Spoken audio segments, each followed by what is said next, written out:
Markovnikov, anti Markovnikov है, उनमें difference क्या होता है आज हम वो समझेंगे। ठीक है, तो सबसे पहले क्या होता है आपका मार्कोनिकॉफ। मार्कोनिकॉफ में हम क्या करते हैं, एल्कीन को रिएक्ट कराते हैं HX के साथ। तो जब हम एल्कीन को HX के साथ कराएंगे, H होता है आपका हाइड्रोजन, X होता है आपका halogen. Halogen can be your chlorine और द ब्रोमीन।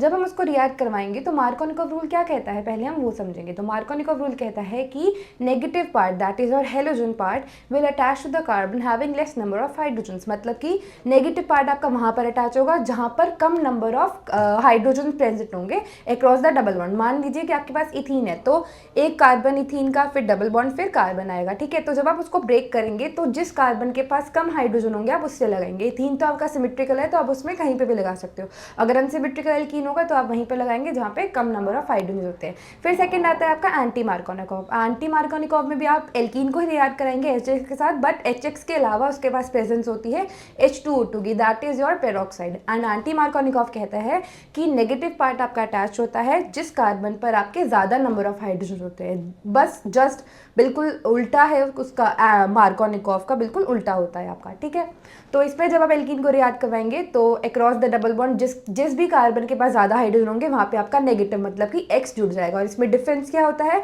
मार्कोनिकॉफ में आपको पेरोक्साइड नहीं यूज़ करना है, और अगर आप एंटी मार्कोनिकॉफ जब भी लगाएंगे तो उसमें पेरोक्साइड की प्रेजेंस होती है।